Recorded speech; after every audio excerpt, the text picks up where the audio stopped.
Seguindo, item 13. Preste atenção, olha. Rendimentos de sócio ou titular de empresa tributada com base no lucro real, lucro presumido ou lucro arbitrado. Esse primeiro item que eu vou falar sobre prolabore vale para qualquer empresa, tá certo? E aí, o segundo item que eu vou falar sobre a distribuição de lucro, aí sim será exclusivamente para pessoa jurídica tributada pelo lucro real, presumido e arbitrado. Tá ok?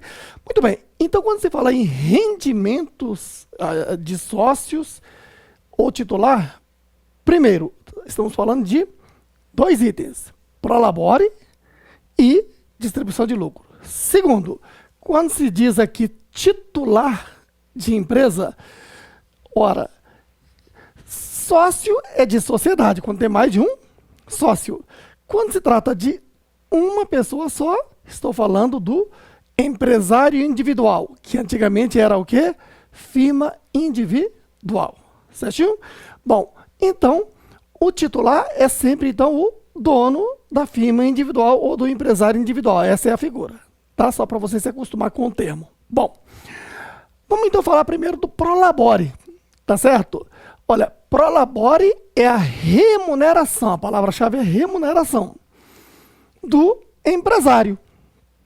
E, dois, quem é o empresário? Empresário é quem assina e responde pelos atos da entidade. Ele é a autoridade máxima, aquele que assina e faz valer os atos da sociedade. Portanto, ele é o gestor, ele está prestando um serviço de gestão. Certo aí? Muito bem. Então, imagine uma oficina mecânica, dois sócios. Um deles está lá como sócio empresário, administrador. Certo? Então, ele mete a mão na graxa, troca o óleo, conserta o motor e assina e responde pelos atos da sociedade. Aí ele recebe prolabore. Esse prolabore é porque ele mete a mão na graxa? Não. Esse prolabore é porque é ele quem assina e responde pelos atos da sociedade. Entendido aí? Beleza. Agora, o valor do prolabore é definido por deliberação do sócio. Quer dizer, não tem nenhuma lei dizendo quanto que deve ser o prolabore, essas coisas. Então, os sócios é que devem decidir aonde colocar no contrato social, ou estatuto social, ou termo de constituição de empresário individual, tem que colocar lá uma cláusula se vai pagar ou não prolabore. O que eu disse? Se vai pagar ou não prolabore. Quer dizer que pode não pagar prolabore? Eis a questão. 4. Não existe obrigatoriedade de pagar prolabore e nem valor mínimo exigido por lei,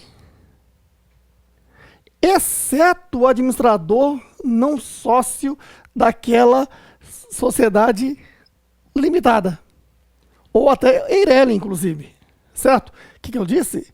Exceto o administrador não sócio, porque essa parte aí é regido pelo Código Civil, e o Código Civil que trata desse assunto lá no artigo 1071, de uma forma geral, né, nessa figura do administrador não sócio.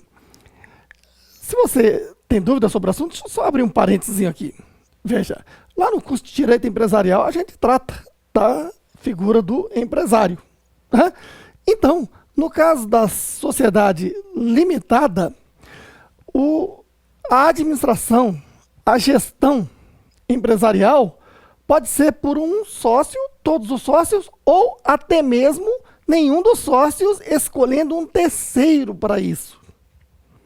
Que, né, não necessariamente tem que ser constar no contrato social. Pode os sócios deliberarem a escolha dessa pessoa.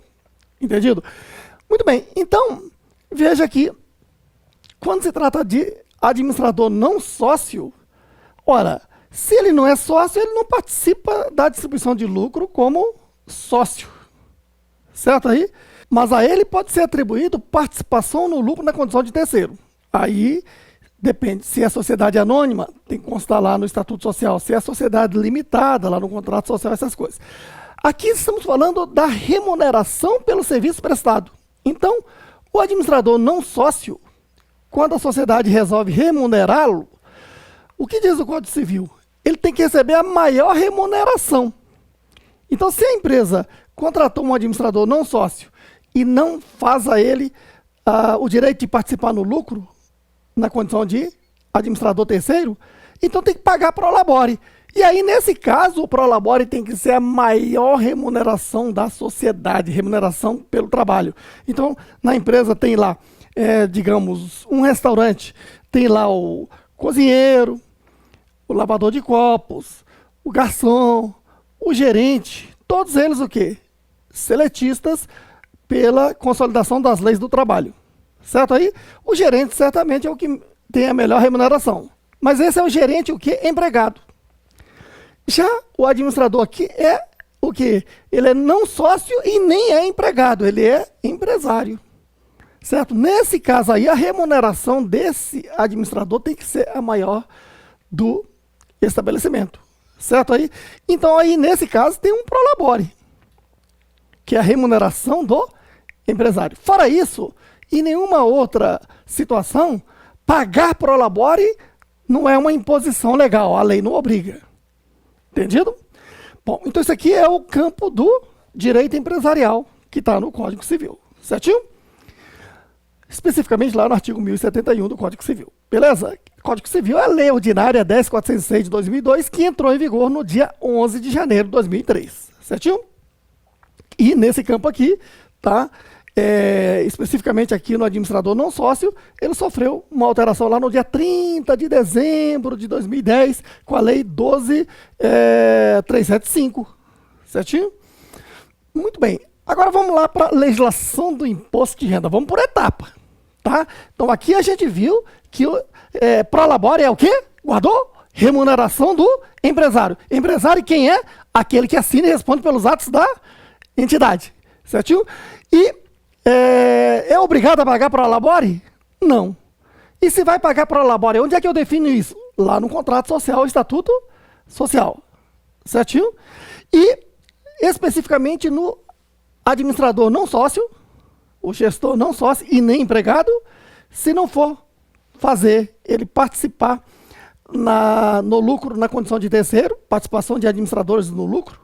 Você que é contador sabe muito bem, lá na demonstração do resultado do exercício tem lá receita bruta, menos deduções, receita líquida, menos CMV, lucro bruto, despesa vai, né? Aí você encontrou o quê? O LADI, lucro após a dedução do imposto de renda. Aí tem participações de terceiro no lucro, não tem? Nas participações de terceiro no lucro tem o quê? Participação de empregado, que vai ter um assunto a ser tratado aqui, não nessa aula, mas teremos um capítulo próprio, né? Que é a participação de empregado nos lucros e resultado. Tá?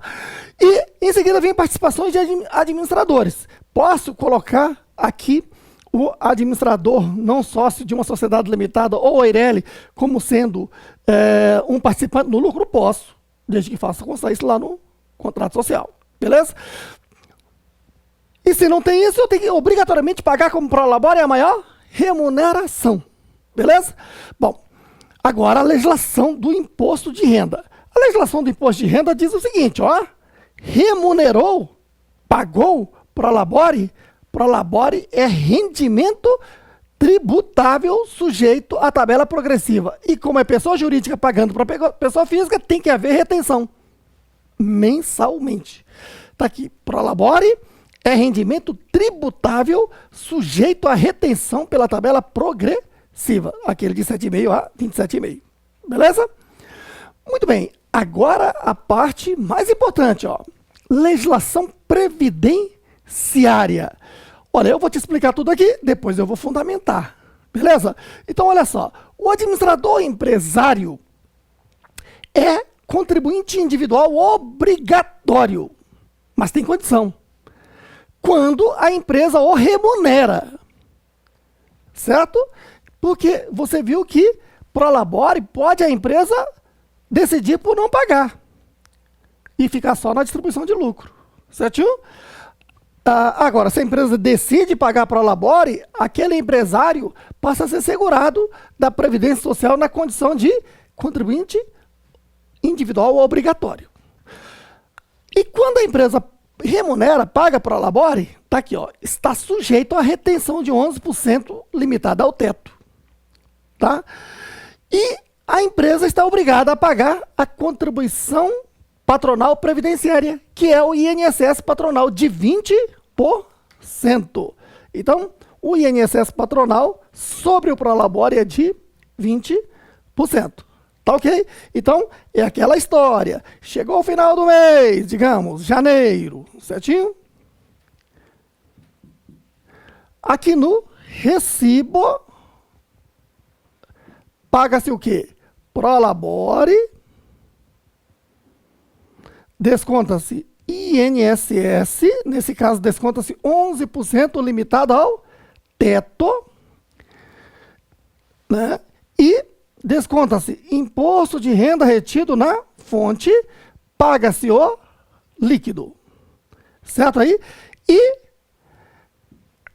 para recolher a guia da Previdência Social aqui no mês seguinte,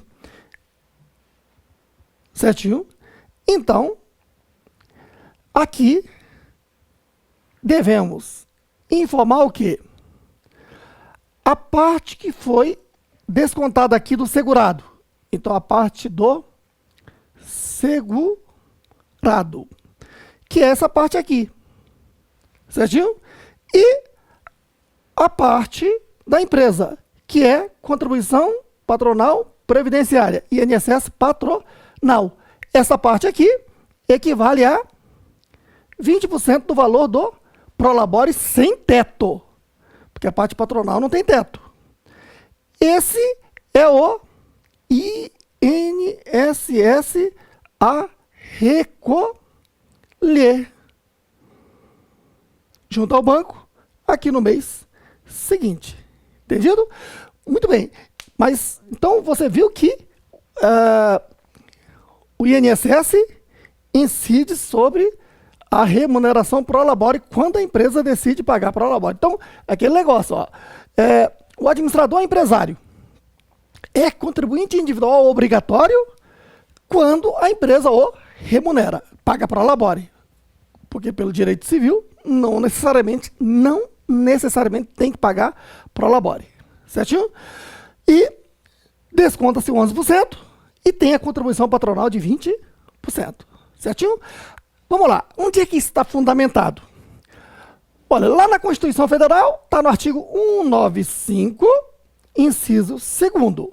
Certinho?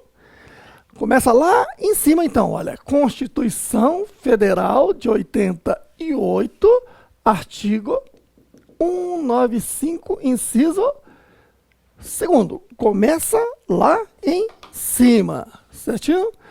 E aí, o que está na Constituição foi regulamentada aqui pela Lei 8.212 de 91, que trata de, que é a legislação de custeio, né? A que faz a arrecadação para o INSS. E no artigo 12 é que trata exatamente dessa figura.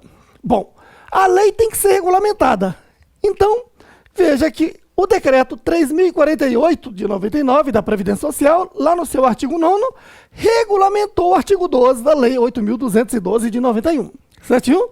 Acompanhe historicamente. E aí, posteriormente, a Receita Federal do Brasil baixou a instrução 971 lá em 2009, quer dizer, o mais recente, que por meio do artigo 9º, né, fez pequenas alterações no artigo 9º do regulamento, que regulamenta o artigo 12. Certinho? Então, eu coloquei o texto final aqui para facilitar.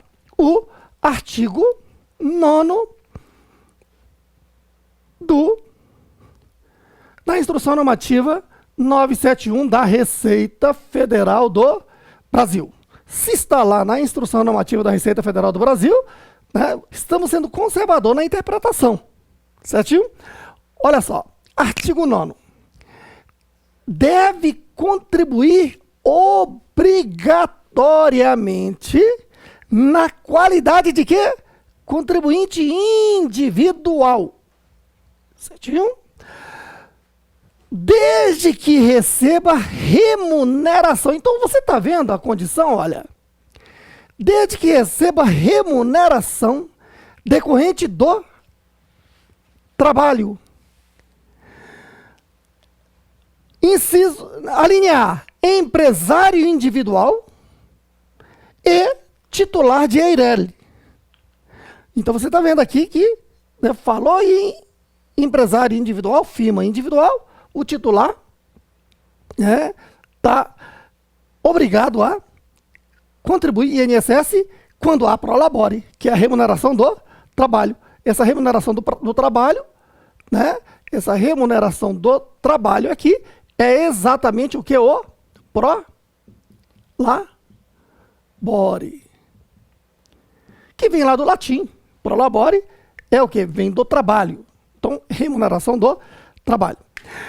Empresário individual, titular de EIRELI. B, sócio nas sociedades em nome coletivo. Quer dizer, todos os sócios de sociedade em nome coletivo, eles são empresários, porque todos eles assinam, certo? O que mais? O sócio administrador, o sócio cotista e o administrador não sócio e não empregado na sociedade limitada. Então vamos lá. Sócio administrador é aquele que assina e responde pelos atos de uma sociedade, de qualquer sociedade. Tá ok? Sócio cotista, isso aqui foi um exagero da instrução 971. Mas a norma tributária, para ser conservadora, inclui todo mundo. Né? Porque o sócio cotista ele não assina, não responde pelos atos da sociedade, então ele não tem menor lógica ele receber prolabore. E o administrador não sócio e não empregado da sociedade limitada. Esse é o caso que o Código Civil trouxe o quê? No caso da sociedade limitada e também EIRELI, né? Para ser o empresário não tem que ser necessariamente sócio. Pode ser o quê? Um terceiro. E desde que ele também não tenha característica de empregado. Tá certo? Então é o caso. Olha, essa parte do administrador não sócio e não empregado de uma sociedade limitada e de EIRELI não constava lá na Lei 8.212/91 nem no Decreto 3.048 de 99. Somente aqui fez-se constar aqui na Instrução Normativa 971 de 2009 da Receita Federal do Brasil. Certinho? Agora, olha uma incoerência. O legislador tributário aqui, ele não percebeu o que diz o Código Civil. Porque o Código Civil diz o quê? Que a EIRELI pode ser gerida pelo próprio titular. Porque o que é EIRELI? Empresa Individual de Responsabilidade Limitada. É uma pessoa jurídica criada por uma pessoa física e agora pode ser por uma pessoa jurídica também. Certinho?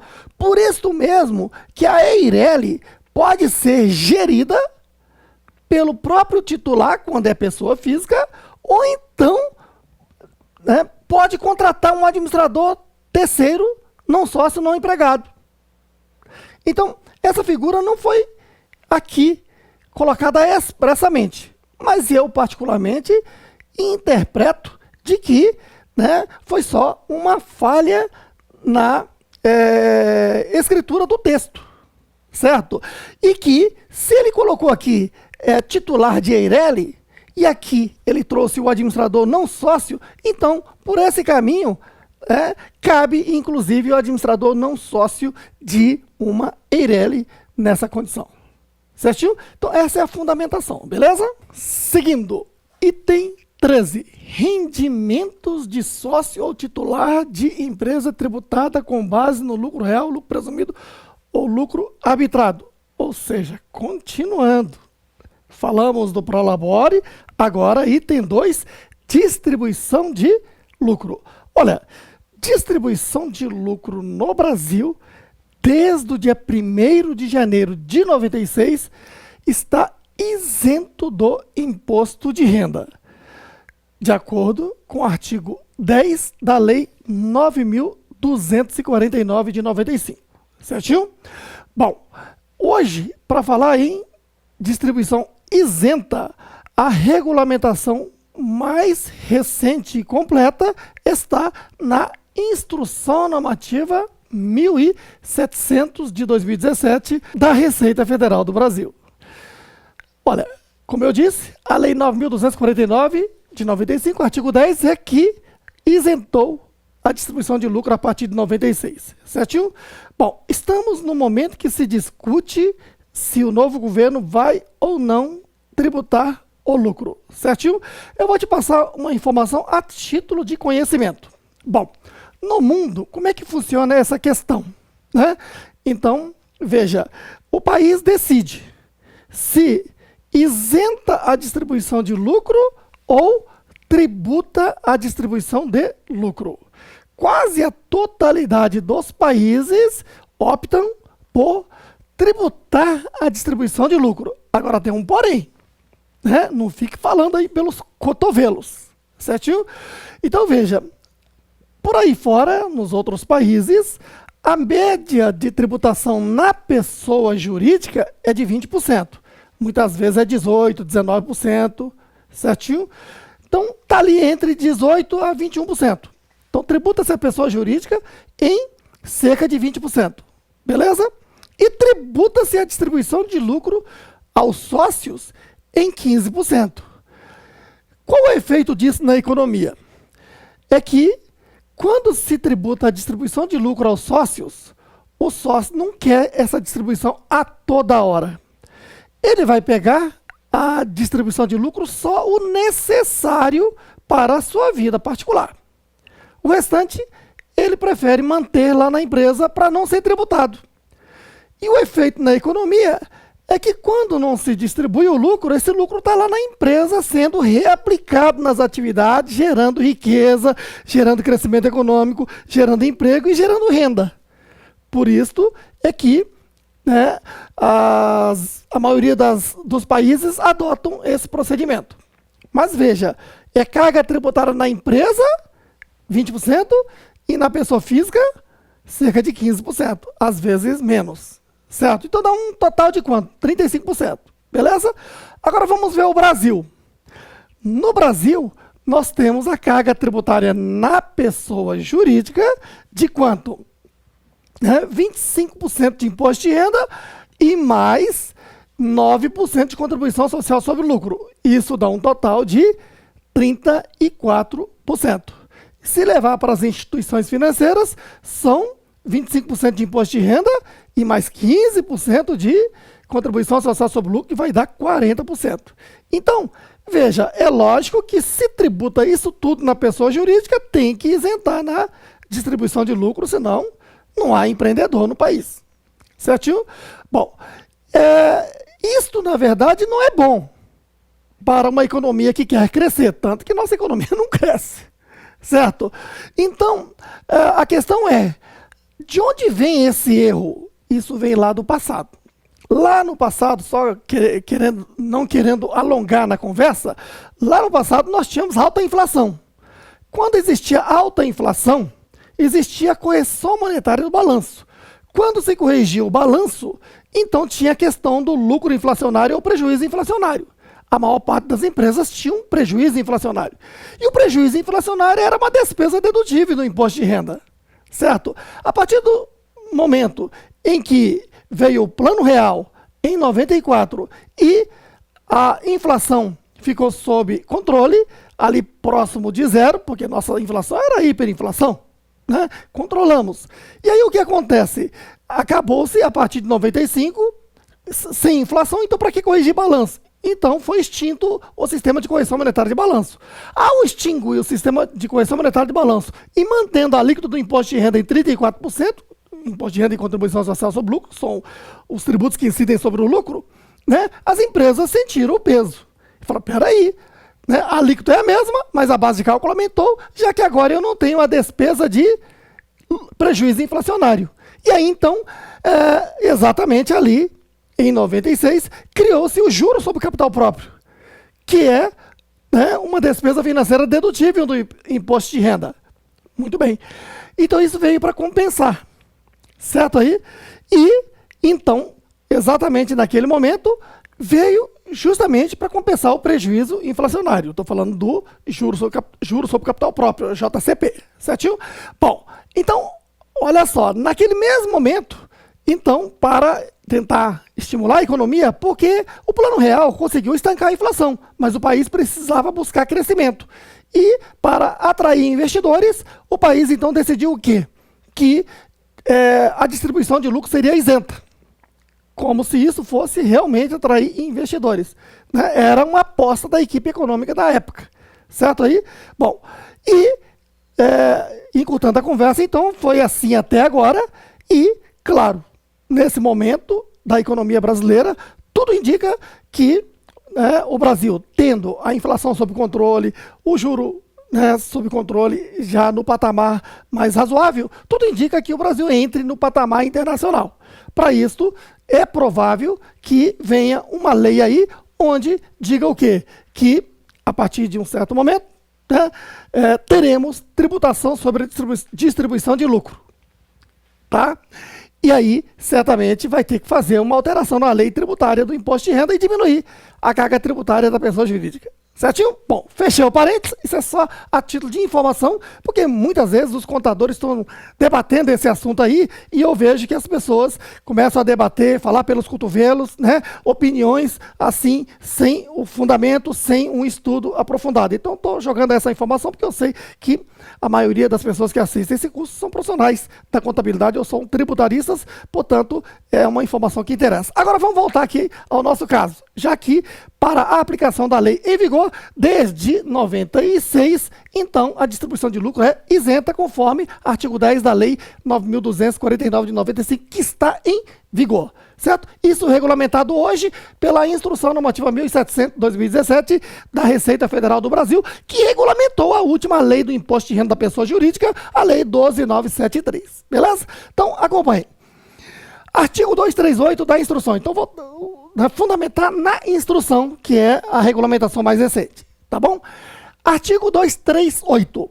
A distribuição de lucros e dividendos, pagos ou creditados a titular ou sócios de empresas é isento do imposto de renda. O parágrafo 1º do artigo 238 abrange, aí ele informa o seguinte, ó, que essa isenção abrange inclusive os lucros e dividendos atribuídos a sócios e acionistas residentes e domiciliados no exterior. Então, não importa onde é que esteja o sócio, no Brasil ou no exterior, distribuição de lucro é o quê? Isento do imposto de renda, certinho? Mas não é o suficiente. Vamos ver os detalhes. Então, venha para cá. Como nós estamos falando neste capítulo de distribuição de lucro para pessoa jurídica de quê? Do lucro real, lucro arbitrado, lucro presumido e lucro arbitrado, né? Acompanhe. Parágrafo 2º. No caso de pessoa jurídica tributada pelo regime do lucro presumido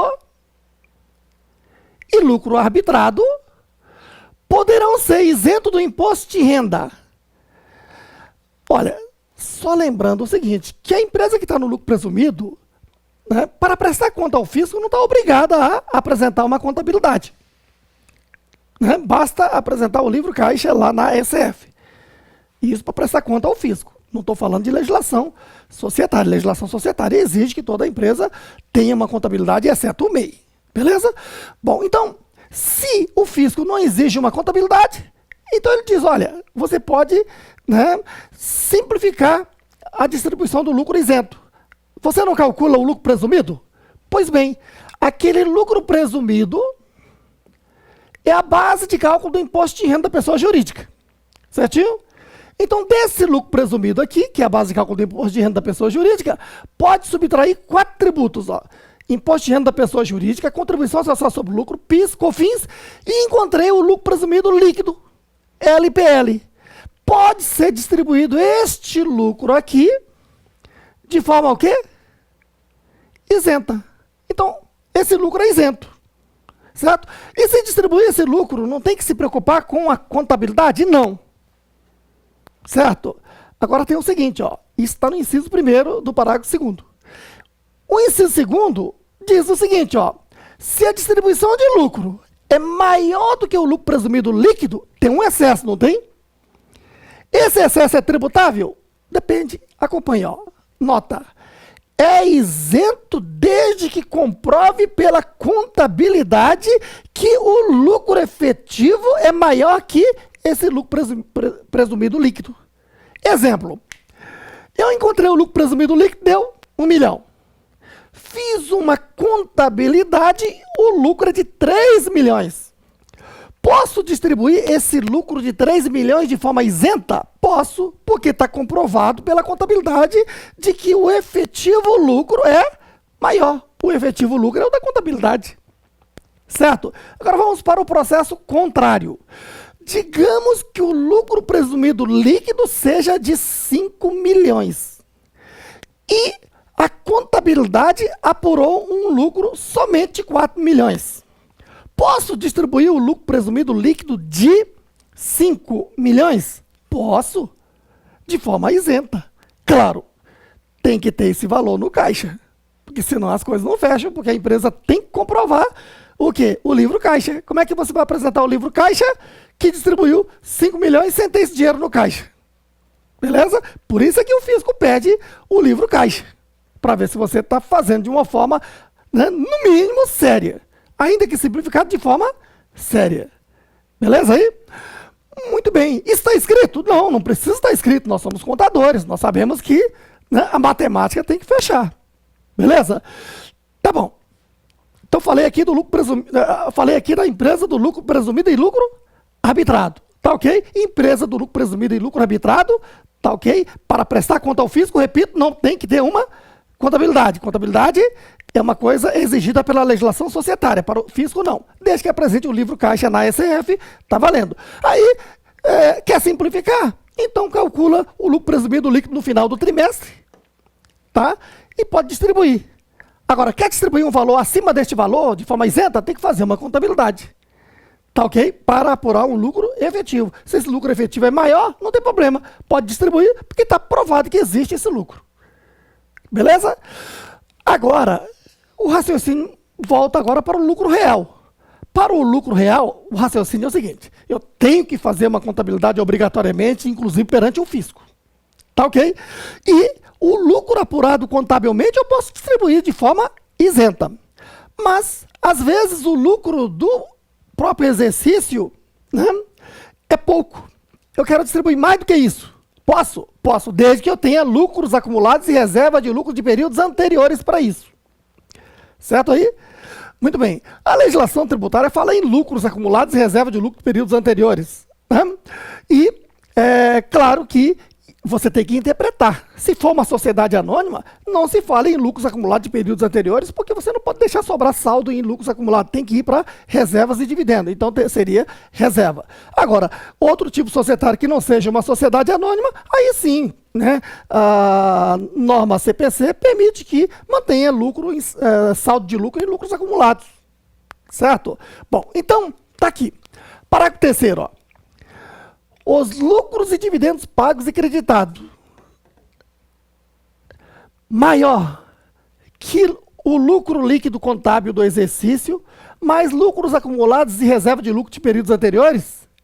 Então, se o que eu distribuir é maior do que o que tenho na contabilidade, esse excesso aqui, ainda que em período não encerrado, esse excesso aqui vai incidir imposto. Está aqui, ó, parágrafo 4º. Incide imposto de renda de 35% a título de rendimento tributável exclusivamente na fonte. Porque o parágrafo 4º diz o seguinte, ó, que no caso do excesso aqui, aplica-se o artigo 61 lá da Lei 8981 de 95. E o artigo 61 da Lei 8981 manda aplicar um imposto de renda de 35%. Apura-se no mês, recolhe-se no mês seguinte e declara-se lá na ficha de rendimento tributável exclusivamente na fonte.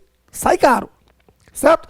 Então, repetindo, ó, digamos que a empresa distribuiu 10 milhões de lucro, certo aí? Aí tem 5 milhões de lucro líquido do exercício, tá? Aí tem 1 milhão de lucros acumulados de exercícios anteriores e tem 2 milhões de reserva de lucro. Então vamos lá, 5 mais 1, 6, mais 2, 8. Distribuiu quanto? 10. Teve um excesso de 2. esse 2 de excesso incide em imposto de renda de 35% a ser calculado no mês da distribuição e recolhido no mês seguinte. E lá na declaração de ajuste anual, deve apresentar esse rendimento como rendimento tributável exclusivamente na fonte. Tá? Apresenta só o valor líquido, rendimento menos o imposto. Certinho? Quando se diz, ainda que em período base não encerrado, esse é um ponto importante. Veja, preste atenção na conversa que eu vou te passar. Você viu, né, anteriormente no item 1 que eu falei de prolabore. Não é isso? Prolabore não é obrigatório, é remuneração do empresário, certo? Agora tem o seguinte, a maioria das empresas optam por não pagar prolabore, para não ter que pagar INSS e nem ter que incidir imposto de renda, né, por uma questão lógica, certo? E prefere distribuir lucro. Só que, imagine, um ano tem 12 meses. O empresário vai aguardar fechar o ano para receber lucro? Claro que não, ele está gastando durante o ano. Então o ideal é que ele vá recebendo lucro mensalmente, bimestralmente, no máximo trimestralmente. Só tem um detalhe, né? Se for distribuir lucro em período menor, eu tenho que ir lá na Lei 6.404, que é a lei contábil, certo aí? E vou ter que ir lá no artigo, por exemplo, 204, né? E artigo 202 mesmo, lá nos parágrafos 4º e 5º, eu tenho que levantar o quê? Um balanço intermediário e distribuir dividendo. Vamos lá. De acordo com a Lei 6.404, artigo 175, ele trata de exercício social. Exercício social é um período de um ano, ao fim do qual se apura o resultado. Quer dizer, balanço se levanta no final do exercício social. Beleza? Agora, quando eu quero distribuir dividendo em período menor, a lei permite, desde que eu levante um balanço intermediário. Quer dizer, antes é um balanço intermediário. Né? Esse balanço intermediário pode ser exigido por lei, como é o caso de instituições financeiras, tem a norma do Banco Central que exige que o exercício social coincida com o ano calendário e que no dia 30/6 levante um balanço intermediário. Então, posso distribuir dividendo com base no balanço intermediário. Agora, as empresas querendo distribuir num período menor, aí vai lá para o artigo 204 da Lei 6.404 e obedece, coloca lá no contrato social de que a empresa vai levantar um balanço intermediário mensalmente, bimestralmente, trimestralmente, quadrimestralmente, quer dizer, o período tem que dizer, certo? E aí, o contador tem que encerrar a receita e despesa daquele período e apurar o lucro com ARE com I, apuração do resultado intermediário, e transferir esse lucro para o PL, para a conta lucro líquido intermediário de janeiro, lucro líquido intermediário de fevereiro, certo aí? Tem que apurar esse lucro e antecipar a distribuição de lucro desse lucro apurado. E aí, ao pagar, credita-se bancos e debita-se uma conta retificadora no PL chamada o quê? Distribuição antecipada de lucros. Se você fizer dessa forma, você comprovou a fiscalização da Receita Federal, mais especificamente da Previdência Social. Agora, se você não faz isso, tá? Há autuações por aí no sentido de que aquilo está sendo uma distribuição, uma retirada pro labore. Tá? Há um caso mais grave ainda. O que acontece? Se a empresa está fazendo distribuição de lucro antecipado, mesmo que levante balanço e etc., e vá que chegue o final do exercício e no ano a empresa teve prejuízo. Olha, quando isso acontece, o que foi antecipado, a Receita Federal está dando a tratativa de prolabore. Aí volta-se aos meses e vai incidir INSS e imposto de renda. Certo aí? Então, essa questão de antecipar a distribuição de lucro, tá, para a empresa do lucro real, é uma coisa muito séria, onde você tem que fazer tudo certinho. Beleza? Bom, voltando ao assunto, então, veja, se eu falei do lucro presumido, agora aqui lucro real. Então, distribuir o lucro acima do que está na contabilidade deste ano e de anos anteriores, o excesso, tá, incide em imposto de renda de 35% a título de rendimento tributável exclusivamente na fonte, ainda que em período não encerrado. Tá? Aí o parágrafo 5º só ressalta o que já falamos. A isenção não abrange prolabore nem prestação de serviço, tá certo? Porque prolabore incide imposto de renda, como já falamos, né? Rendimento do trabalho. Parágrafo 6º. A isenção é somente para distribuição de lucros apurados no período encerrado a partir de 1996. A instrução normativa está simplesmente ressaltando o artigo 10 da Lei 9.249, dizendo que a partir de 96 que a distribuição de lucro é isenta, certo? Aí você tem que analisar, né? Porque dependendo da empresa, uma empresa historicamente mais antiga, de repente é uma sociedade limitada que tem lucro apurado lá em 95 e está distribuindo agora. Ora, o lucro apurado lá em 95 para distribuir agora vai incidir imposto de renda à regra da época, que naquele tempo incidia 15% de imposto de renda. Beleza? Parágrafo 7º. Não incide imposto de renda do parágrafo 3º, esse 35%, na distribuição de lucro presumido líquido do inciso 1º após o fim do trimestre. É esse caso aqui, ó. Se a empresa está no lucro presumido, apurou o lucro presumido líquido e distribuiu, tá? Ainda que na contabilidade tenha um lucro menor, ele está dizendo que não vai incidir imposto. Tá? Então, quem está no lucro presumido tem essa vantagem. Tá? Então, apurei o lucro presumido líquido, dá 1 milhão. Na contabilidade está dando 700, 1 milhão é isento. É isso que quer dizer. Agora, apurei o lucro presumido líquido, está dando 2 milhões. Na contabilidade, o lucro é de 3 milhões. Posso distribuir mais do que isso? Posso distribuir os 3 milhões, conforme já falei. Certinho? Muito bem. Parágrafo 7º. Aliás, 8º. A distribuição de lucros não apurada em balança incide 35% de imposto, exceto até o lucro presumido líquido do inciso 1º. Enfim, está ratificando o que já falamos, tá ok? Então, resumindo, quem está no lucro real tem que fazer uma contabilidade e prestar conta ao fisco, né, na pessoa jurídica, e então é uma exigência da legislação tributária e da legislação fiscal. Aliás, da legislação tributária e da legislação societária. Tá, tem que ter uma contabilidade. O lucro a ser distribuído é o lucro contábil.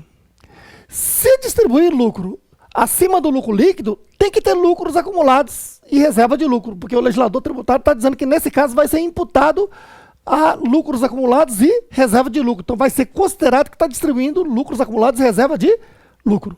Certo aí? E tem que desaparecer com essas contas lá. Muito bem. Agora, distribuiu além do que desapareceu de lucro da empresa que foi distribuído, esse excesso aqui vai incidir imposto de renda de 35%. Essa pancada. Tá ok? Muito bem. Agora, quem está no lucro presumido, sempre tem essa questão do lucro presumido líquido. Tá ok? E, ainda que o lucro contábil seja menor, esse valor pode ser distribuído de forma isenta. Apurou o lucro contábil acima, pode distribuir o lucro contábil. Beleza?